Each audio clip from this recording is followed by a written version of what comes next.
আমি আমার ছাদ বাগানে এখন একটু কাজ করছি, কারণ এখানে যে বেডটা আছে উপরে মাচা, সেই মাচাটাকে একটু শক্ত করছি।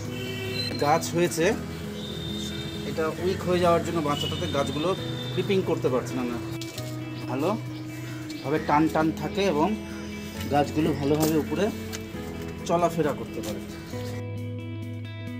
ওই এটাকে বলে বেড, এই টোটাল জিনিসটাকে কি বলে? বেড, বিছানা, গাছের বিছানা। এই যে এগুলাকে ক্রিপার বলে, তো এগুলো হামাগুড়ি দিয়ে হাঁটে চলে এই গাছগুলো।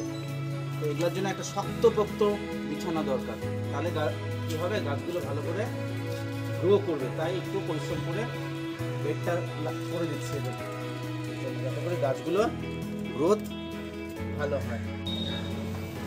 গাছেরও কিন্তু খুব সুন্দর বিছানা দরকার।